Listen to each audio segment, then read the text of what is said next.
Halo sahabat rebahan dimanapun kalian berada, kembali lagi bersama saya Balung Tunggal. Tapi sebentar, kok jadi sahabat rebahan ya? Tapi gak apa-apa lah, saya juga suka rebahan sambil main HP. Seperti biasa, sebelum kita masuk ke videonya, ada ritual wajib yang sudah biasa di video-video sebelumnya, yaitu ninyuh kopi karek bil ditenen dina meja.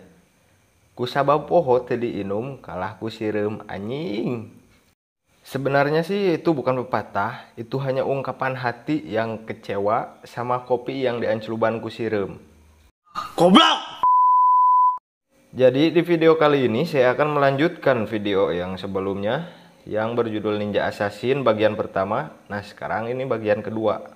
Nah bagi kalian yang belum nonton part pertama, kalian wajib nonton karena kalau kata orang, bila nonton bujurnya saja, itu pamali. Kita langsung saja ke videonya, gaskeun mamang.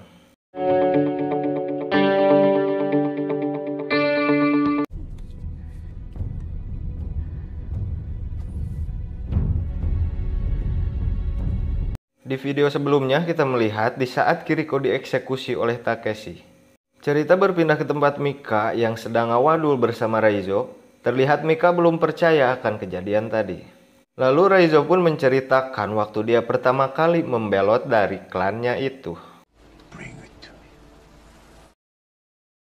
Di saat dia ditugaskan untuk membegal seseorang yang memakai jam tangan emas, namun bukanlah hal mudah dikarenakan orang itu cukup kuat. Di saat Raizo berhasil menumbangkan orang tadi, didatangilah oleh sang guru yaitu Ozuno. Lalu dia diperintahkan untuk membunuh teman seklannya yang berusaha kabur atau berkhianat kepada klan Ozuno untuk membuktikan kesetiaan Raizo terhadap klan Ozuno. Dengan spontan Raizo pun teringat kepada almarhum Kiriko. Alhasil semakin membaralah kebenciannya dan nekat untuk menyabet sang guru Ozuno.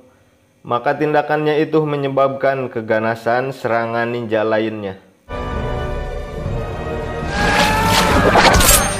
Dikarenakan terlalu banyak musuh Raizo, dia pun tidak mampu menghadapi semua itu. Lalu kemudian Raizo pun terhempas dan jatuh ke dasar gedung.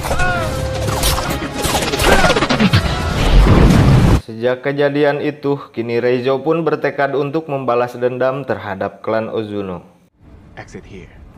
Scene berpindah di saat Mika menelepon Mamang Maslow dan ia memberitahukan bahwa Raizo bersamanya. Maslow pun menyuruh Mika membawa Raizo kepadanya. Dan ternyata itu hanyalah jebakan Batman. Singkat cerita, Mika pun mendatangi Maslow dan menyayangkan bahwa perbuatannya itu salah besar dan hanya akan menimbulkan bencana. Namun di sisi lain, Maslow masih berada di pihak Mika dan memberinya alat pelacak supaya dia bisa tahu di mana titik keberadaan Mika. Sementara itu, di saat Raizo setelah sadar karena pasca disengat listrik tadi, Mika pun menghampiri dan menjelaskan cerita yang sebenarnya. Raizo pun berkata, terlambat. Namun tiba-tiba beberapa pasukan Europol diserang oleh ninja-ninja yang begitu banyak dan tak terhingga.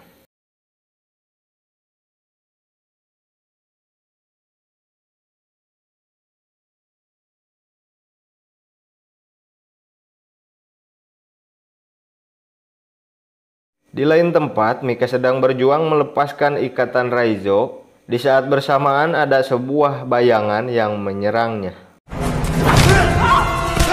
Namun untung saja, Raizo berhasil lepas dengan tepat waktu dan langsung melumpuhkannya. Lalu segera menyuruh Mika untuk keluar dari sana. Namun Raizo sendiri harus menghadapi Takeshi dan ninja-ninja lainnya. Dikarenakan begitu banyak ninja yang brutal menyerangnya, ia pun kewalahan dan berusaha kabur.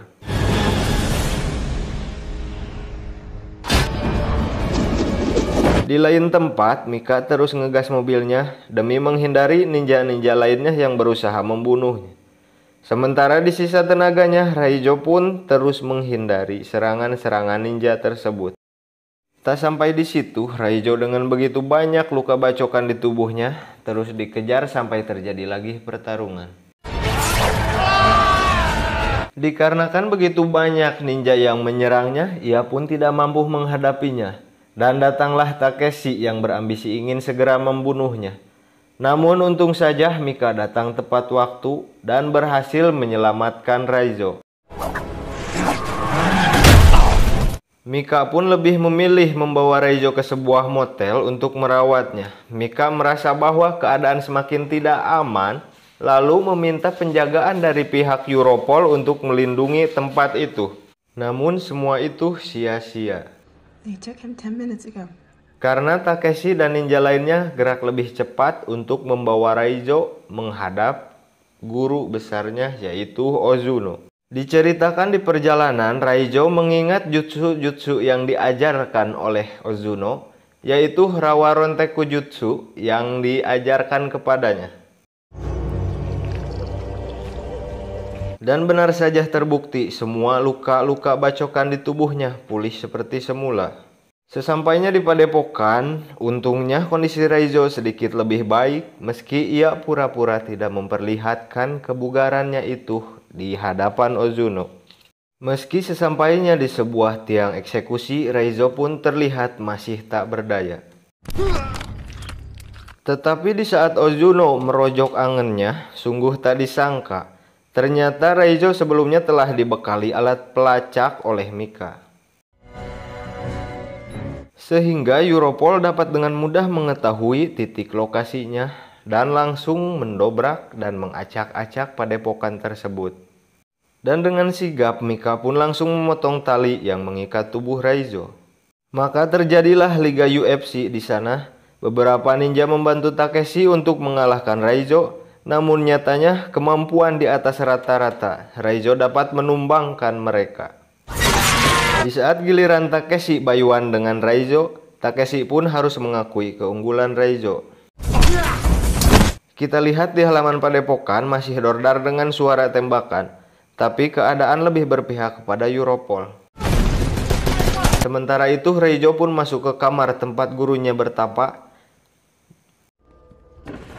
Keadaan itu kalau diibaratkan dengan pepatah sang cendekiawan balung tunggal, murid kencing berdiri, guru kencing berlari.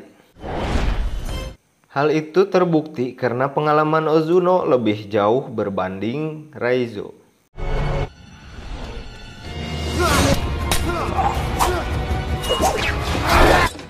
Di saat terdesak, Mika datang untuk menolong Raizo, namun karena kebodohannya, Ozuno pun dapat dengan mudah menumbangkannya.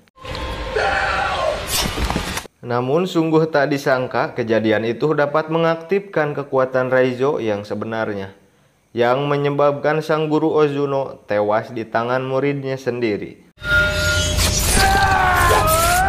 Lalu Raizo pun keluar dari kobaran api sambil menggendong Mika.